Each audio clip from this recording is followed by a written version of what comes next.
Igreja, vamos abrir a palavra do Senhor juntos nessa manhã, no livro do Êxodo, capítulo 12, capítulo 12, hoje os versículos 29 a 51.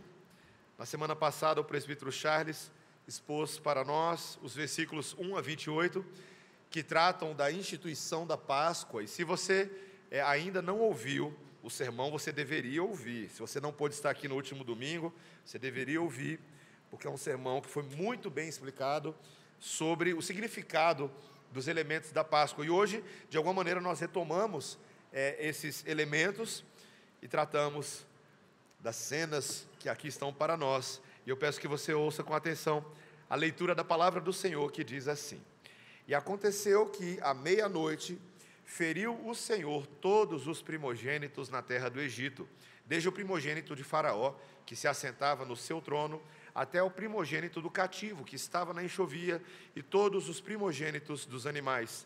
Levantou-se Faraó de noite, ele, todos os seus oficiais e todos os egípcios, e fez-se grande clamor no Egito, pois não havia casa em que não houvesse morto. Então, naquela mesma noite, Faraó chamou a Moisés e a Arão, e lhes disse: Levantai-vos, saí do meio do meu povo, tanto vós como os filhos de Israel, ide servir ao Senhor, como tendes dito. Levai também convosco vossas ovelhas e vosso gado, como tendes dito. Ide-vos embora e abençoai-me também a mim. Os egípcios apertavam com o povo, apressando-se em lançá-los fora da terra, pois diziam: todos morreremos. O povo tomou a sua massa antes que levedasse, e as suas amassadeiras atadas em trouxas com seus vestidos sobre os ombros. Fizeram, pois, os filhos de Israel conforme a palavra de Moisés, e pediram aos egípcios objetos de prata e objetos de ouro e roupas. E o Senhor fez que seu povo encontrasse favor da parte dos egípcios, de maneira que estes lhes davam o que pediam, e despojaram os egípcios. Assim partiram os filhos de Israel de Ramsés para Sucote, cerca de 600.000 a pé, somente de homens, sem contar mulheres e crianças.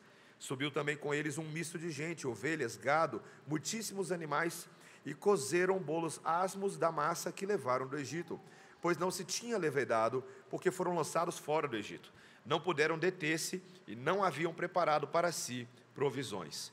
Ora, o tempo que os filhos de Israel habitaram no Egito foi de 430 anos. Aconteceu que, ao cabo dos 430 anos, nesse mesmo dia, todas as hostes do Senhor saíram da terra do Egito. Esta noite se observará ao Senhor, porque nela os tirou da terra do Egito. Esta é a noite do Senhor, que devem todos os filhos de Israel comemorar nas suas gerações. Disse mais o Senhor a Moisés e a Arão: Esta é a ordenança da Páscoa. Nenhum estrangeiro comerá dela, porém todo escravo comprado por dinheiro, depois de o terem circuncidado, comerá dela. O estrangeiro e o assalariado não comerão dela. O cordeiro há de ser comido numa só casa. Da sua carne não levareis fora da casa, nem lhe quebrareis osso nenhum. Toda a congregação de Israel o fará. Porém, se algum estrangeiro se hospedar contigo e quiser celebrar a Páscoa do Senhor, seja-lhe circuncidado todo macho. E então se chegará e a observará, e será como o natural da terra, mas nenhum incircunciso comerá dela. A mesma lei haja para o natural e para o forasteiro que peregrinar entre vós. Assim fizeram todos os filhos de Israel. Como o Senhor ordenara a Moisés e a Arão, assim fizeram. Naquele mesmo dia, tirou o Senhor os filhos de Israel do Egito, segundo as suas turmas. Vamos orar, Igreja do Senhor? Deus bendito, tua bendita palavra nos é dada hoje como um presente. Quando pensamos na celebração do Natal que se aproxima, nos lembramos que o presente é a revelação completa das ordenanças de Deus, tanto do passado quanto aquelas que nos são reforçadas no presente. Senhor, trabalhe os nossos corações nessa manhã, que por meio da liturgia, do culto e da liturgia dessa palavra, o Senhor coloque o nosso coração em ordem, com as devidas prioridades em seus devidos lugares. Ensina-nos a adorá-lo, em nome de Jesus. Amém. Crianças, vocês podem fazer um desenho, tá bom? Um desenho de um cordeirinho, tá? Um cordeirinho bem bonitinho. E se vocês quiserem fazer um desenho mais elaborado, é um filme sobre um cordeiro. Pode ser na tela de um cinema, tá? Então bota lá um cordeiro na tela de cinema e as pessoas assistindo o filme sobre um cordeiro.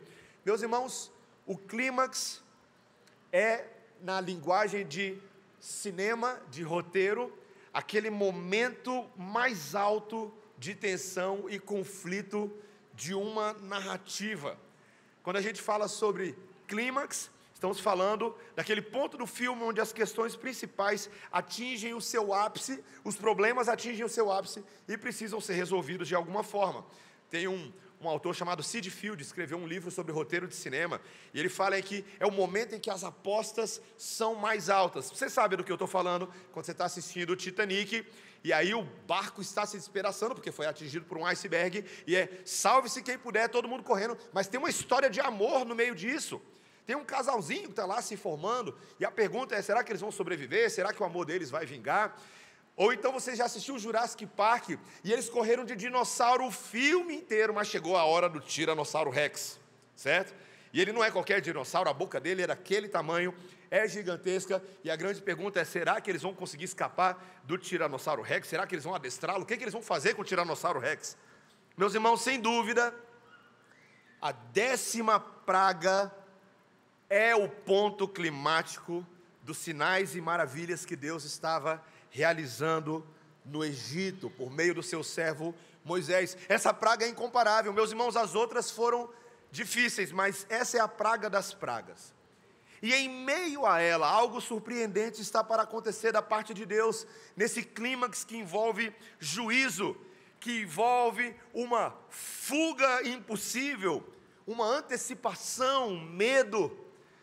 Eles são chamados a ter fé.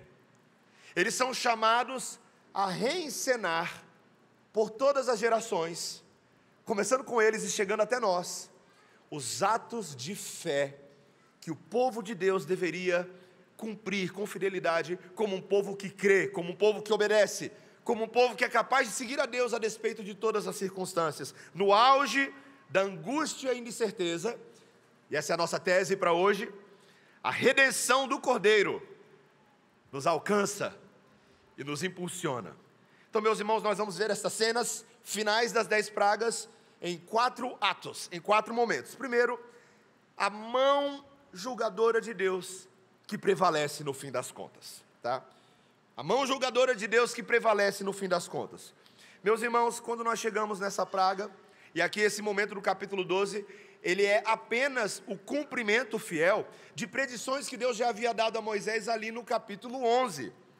Veja, o que está acontecendo aqui é que Deus havia dito categoricamente que Ele ia matar todos os primogênitos egípcios à meia-noite.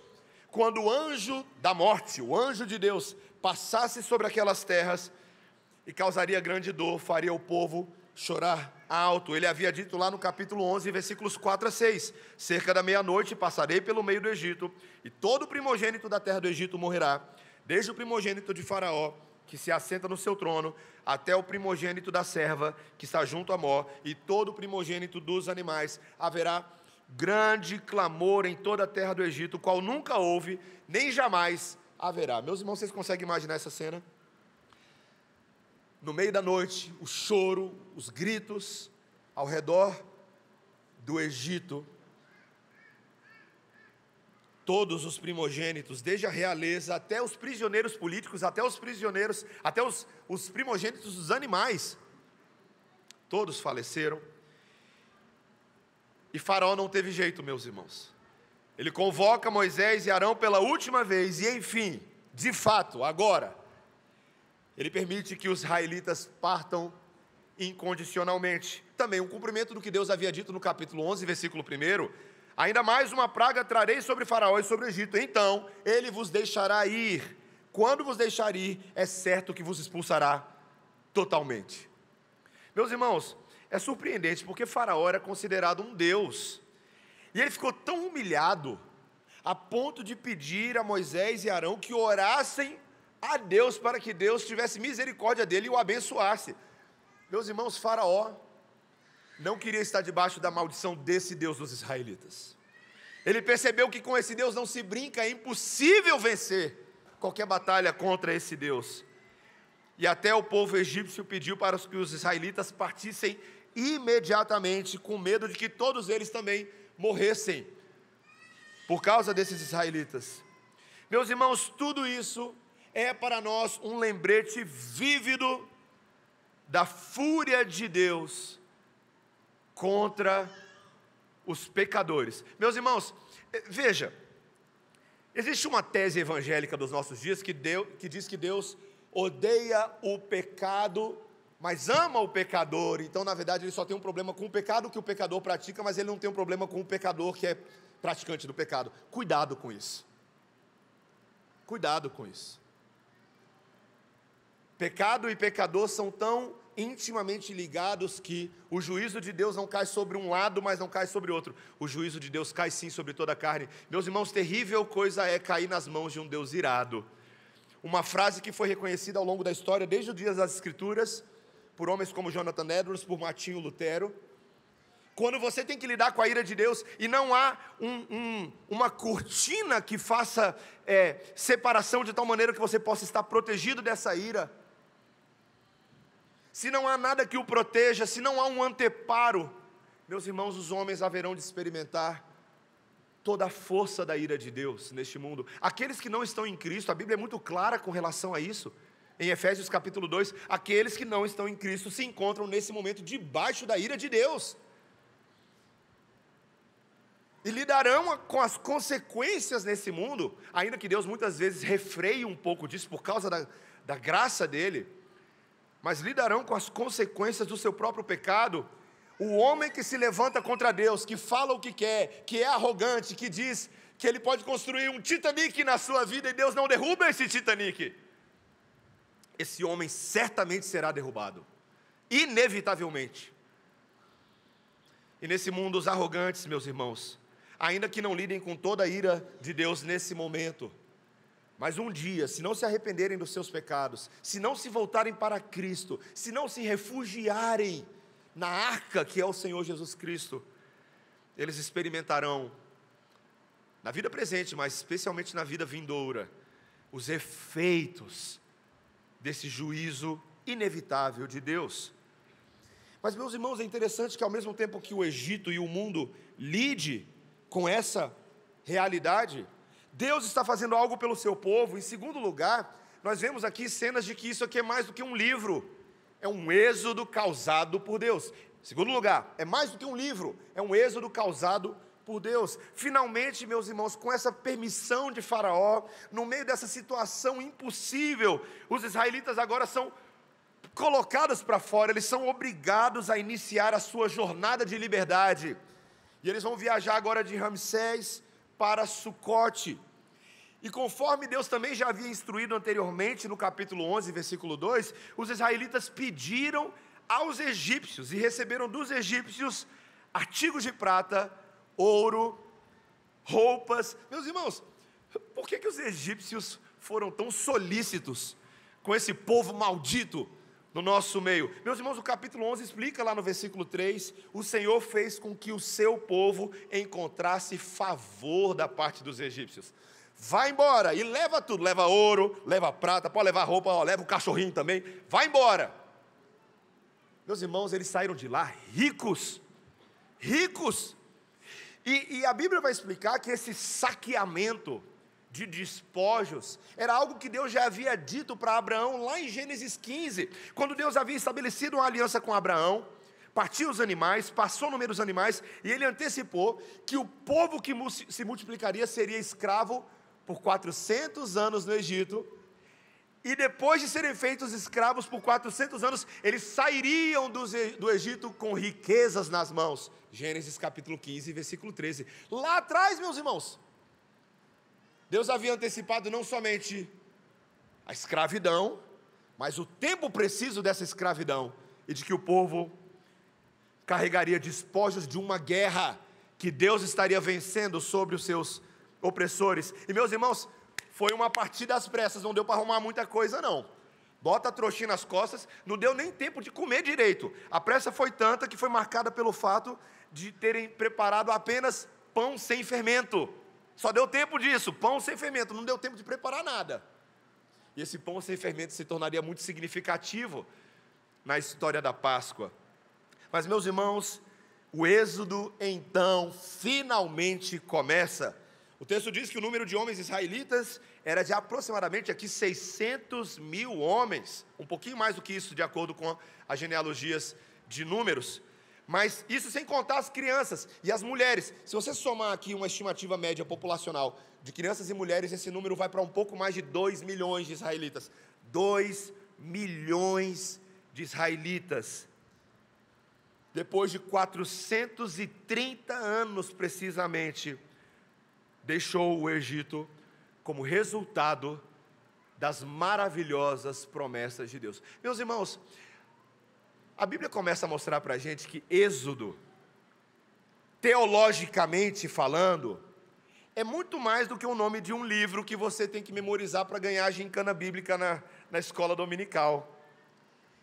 Meus irmãos, Êxodo, e eu quero que você guarde isso no seu coração essa manhã, é uma partida radical que Deus promove de uma realidade anterior, de uma identidade anterior, para uma nova realidade, para uma nova identidade que Ele nos dá. Veja, Êxodo, meus irmãos, é um conceito que não pode ser alegorizado. Hoje em dia, talvez, as pessoas gostam muito de alegorizar alguns aspectos da Bíblia, e elas partem para um discurso assim: você precisa passar por um êxodo na sua vida, né? E aí, às vezes, essa linguagem ela é aplicada para coisas muito menores, como meramente, você tem que passar por um êxodo, talvez uma mudança de vida. Você tem que ter uma mudança de mindset. Tem umas palavras que estão ficando populares hoje, né? Uma mudança de mindset, uma mudança de forma de pensamento. Talvez você tenha que mudar um pouco seus hábitos. Quem sabe você tem que comer melhor. Está na hora de você fazer academia aí, ó. Está sobrando um pouquinho aqui, está sobrando um pouquinho ali, né? Quem sabe você precisa ter agora, uma ideia muito popular hoje em dia, e as pessoas usam até a Bíblia para isso, meus irmãos, é que você tem que ter uma vida mais otimista. Você tem que olhar a vida com mais alegria. E, meus irmãos, veja, nós não estamos dizendo que essas coisas são necessariamente erradas. É óbvio que você vai extrair alguns benefícios de ser uma pessoa mais otimista, de ser uma pessoa que sorri mais, que dá bom dia, que ajuda alguém a atravessar na faixa de trânsito. Meus irmãos, mas isso não é Êxodo. Isso não é Êxodo. Êxodo não é algo que você possa fazer por você mesmo. Êxodo não é saída do Egito. Você não tem condições de fazer isso, você é escravo. No Egito você foi escravo a vida inteira e seria.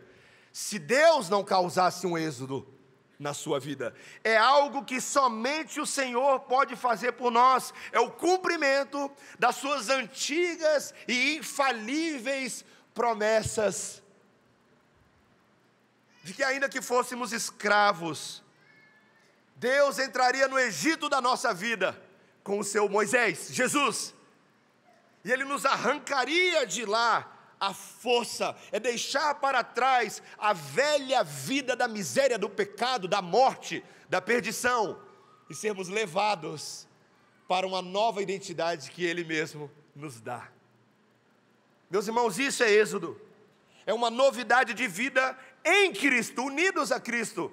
O apóstolo Paulo sabia disso muito bem, porque ele passou por um êxodo na vida dele, né?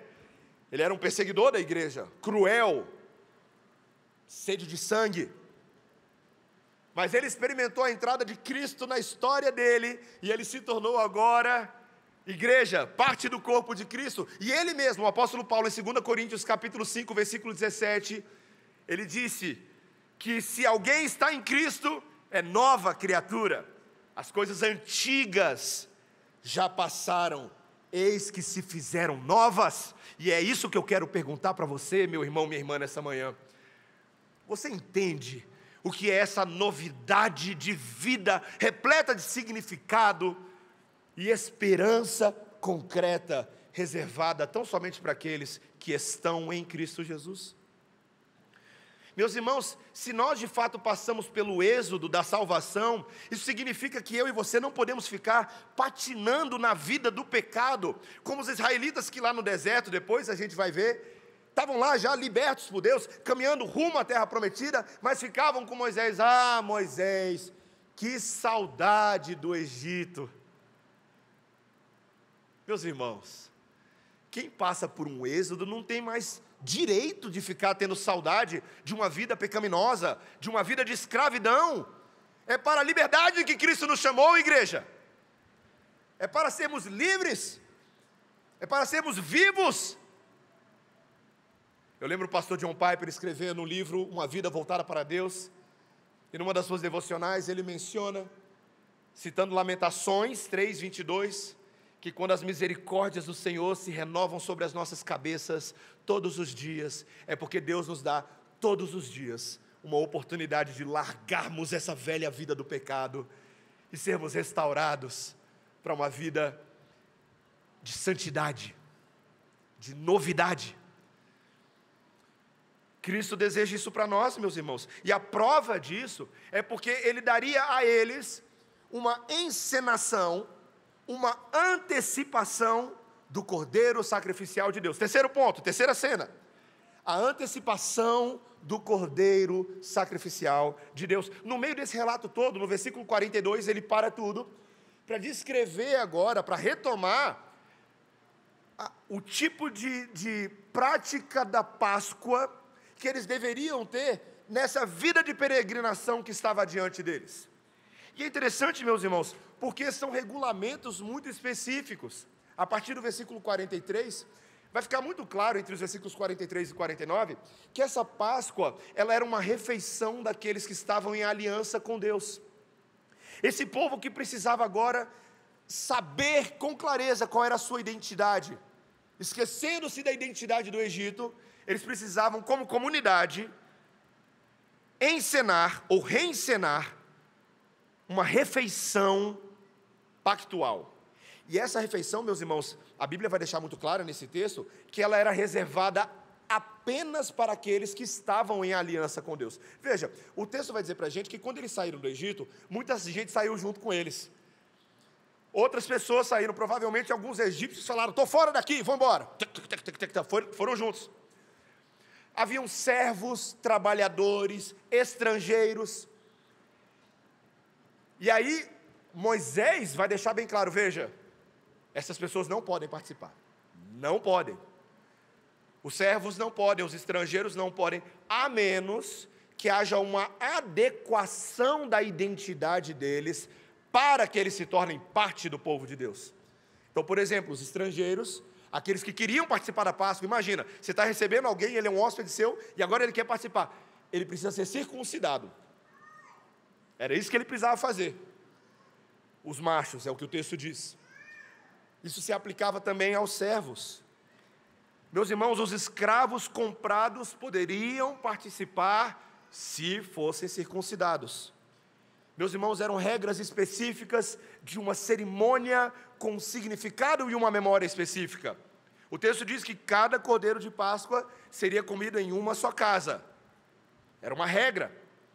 E além disso, nenhum pedaço de carne seria levado para fora da casa, teria que ser comido dentro daquele núcleo familiar. E ele ainda adiciona que nenhum osso do cordeiro poderia ser quebrado.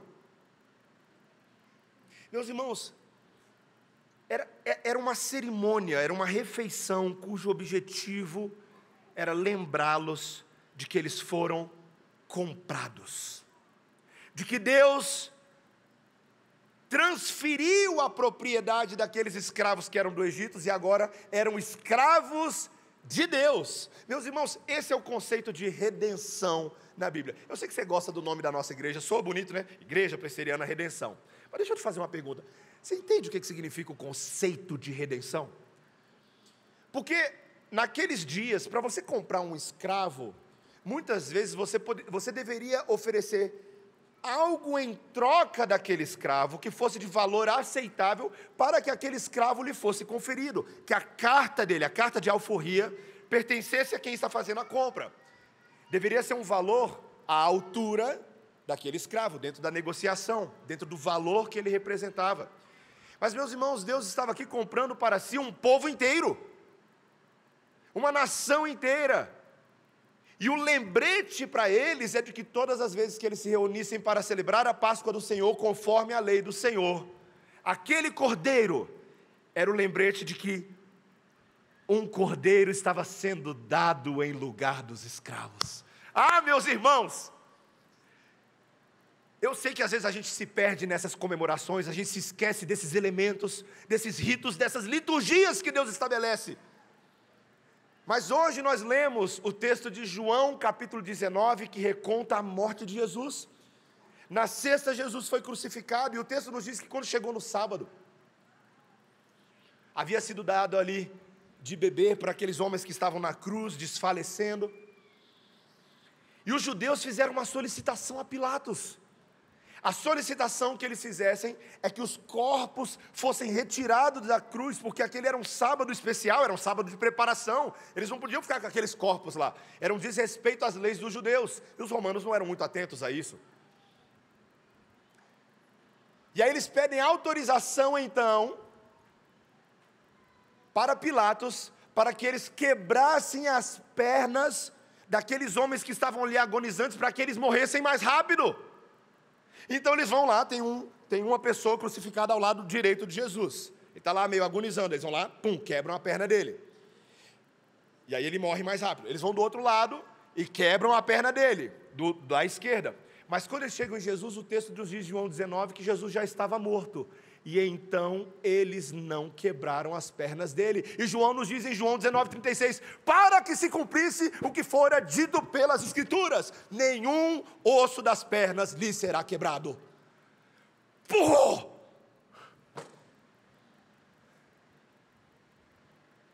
Você consegue imaginar um negócio desse, meu irmão, minha irmã?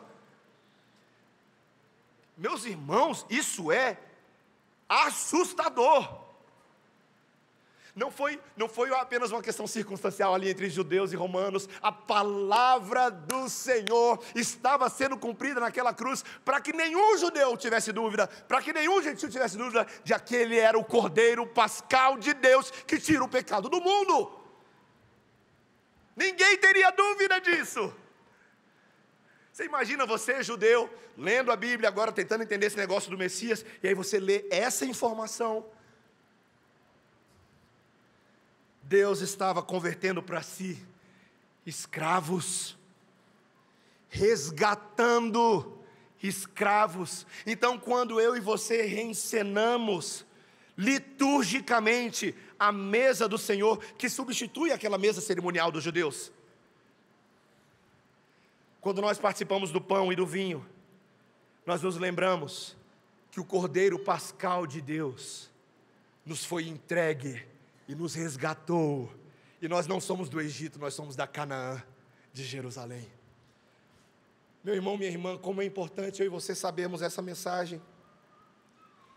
Cristo nos libertou das consequências mortais dos nossos pecados, pelo preço enorme que Ele pagou.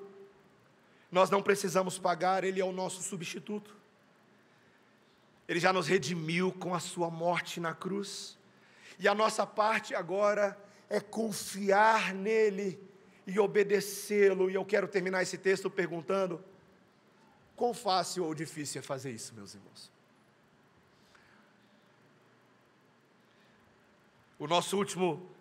Nossa última cena, nosso último ato do clímax da história é a fé obediente em meio ao medo.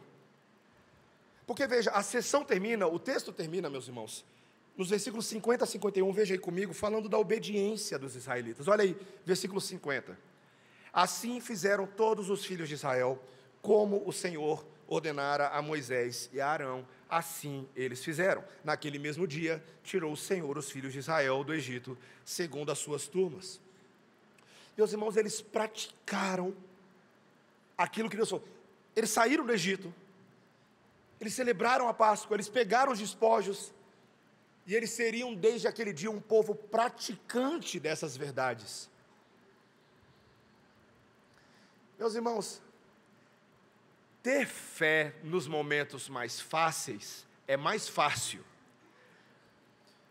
Mas é muito difícil você celebrar uma ceia, uma refeição, quando o mundo está desmoronando ao seu redor. E alguns vão dizer que, na verdade, seria impossível ser obediente e fiel ao Senhor num mundo tão complicado. Eu ouço com pessoas que carregam uma certa nostalgia, que dizem assim: pastor, era mais fácil naqueles dias. Eu sei que era difícil, mas era mais fácil. Porque naqueles dias, o mundo era menos complexo. Hoje o mundo é muito complexo. É muito complexo. Nós lidamos com ideologias, com cosmovisões. Lidamos com a fragmentação evangélica, com a falta de doutrina. É muito difícil ter fé hoje, quando você olha para a direita, olha para a esquerda, e você não encontra muita fidelidade. Na nossa própria casa é difícil, com os nossos filhos, com os nossos cônjuges. O que passa na televisão, o que nós consumimos nas mídias sociais. Como é possível continuar vivendo de fé em fé, se o tempo inteiro o que esse mundo diz que você tem que ter é medo? Medo. Meus irmãos, imagine 2 judeus. Vamos dar os nomes de Yosef e Natan. Nomes bem judeus, né? Imagina esses 2 homens na véspera da primeira Páscoa, lá na terra do Egito, por ocasião da 10ª praga, batendo um papinho ali na terra de Gósen. E então Natan vira para o Yosef e pergunta para ele assim: ô Yosef, você não está um pouquinho nervoso com o que vai acontecer hoje mais tarde, não? E o Yosef diz: bem, Deus nos disse o que Ele vai fazer através de Moisés. Você não precisa ficar nervoso. Você já bateu o cordeiro? Você já passou o sangue do cordeiro no umbral da sua porta? Você já arrumou as coisas para a gente partir? Porque vai ser rápido. Você já preparou a sua ceia pascal para comer com a família? E o Natan vira: claro que eu fiz isso, eu não sou estúpido. Mas ainda assim é muito assustador com essas coisas que têm acontecido por aqui recentemente, sabe, Natan? Tem mosca, é rã, é rio virando sangue. É muito assustador. E agora os primogênitos serão mortos. Sabe, talvez seja fácil para você, Yosef, porque você tem 3 filhos, mas eu tenho apenas um. Eu gosto muito do meu pequeno Samuel. Eu amo ele bastante. O anjo da morte vai passar sobre o Egito hoje à noite. É claro que eu coloquei sangue na minha porta, mas ainda assim é muito assustador. Eu só quero saber dessa noite terminar e seguir em frente. E o Yosef vira para ele e fala: eu não me preocupo. Eu confio nas promessas do Senhor. Pode mandar bala. Meus irmãos, naquela noite o anjo da morte passaria pela terra do Egito, e eu te pergunto: qual desses 2 homens perdeu o filho dele? O que tinha a fé mais forte ou o que tinha a fé mais fraquinha? E a resposta é clara, meus irmãos: nenhum deles. Porque a morte não nos toca com base na intensidade ou clareza da nossa fé, mas com base no sangue do Cordeiro. É isso que silencia o acusador. Não é a força da sua fé, é a justiça completa do Cordeiro. E é por isso que nós podemos viver em obediência nesse mundo. É por isso que nós podemos ser peregrinos no deserto desse mundo, reencenando a Páscoa não somente lá em abril, mas quando ela foi cumprida na cruz, e todo domingo que nós participamos da mesa, nós estamos nos lembrando do significado e da comunhão que nós temos com Cristo e uns com os outros. É por isso, meus irmãos, que nós podemos considerar uns aos outros e nos estimular à prática das boas obras, não deixando de nos congregar como é costume de alguns, mas fazendo admoestações quanto mais vemos que o dia se aproxima. Porque a gente vai sair desse deserto, meus irmãos. Nós já estamos saindo, na verdade. Já está logo ali, ó.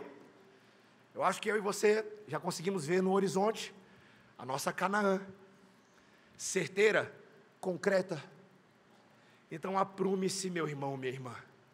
Arregaça as mangas, creia no Evangelho, coma do pão, beba do vinho, sirva os seus irmãos. O primogênito de Deus se entregou em nosso lugar, para que nós não tenhamos que morrer essa morte eterna. Pelo contrário, Ele nos deu vida e vida abundante. Amém? Vamos orar, meus irmãos. Senhor Deus, o clímax da trama só acontece quando o Cordeiro determina, Senhor. Aquele que aparece nas alturas para nos resgatar de uma vez por todas. Ó Senhor, ajuda-nos a continuar de fé em fé, crendo no Senhor, olhando para frente, olhando para o alto, certos de que o Senhor haverá de cuidar de nós. Fortalece a nossa fé, Senhor. Às vezes a nossa fé é muito mais parecida com a fé do Natan do que a do Yosef. Nós somos fracos. Mas ainda bem que a fé de Cristo é maior do que a nossa. E Ele nos sustenta como um sacerdote poderoso, cujo mérito é infalível e que intercede por nós à destra do Pai dia e noite, como um advogado celestial. Ajuda-nos a crer e confiar em Ti, Senhor. É o que nós te pedimos em nome de Jesus. Amém.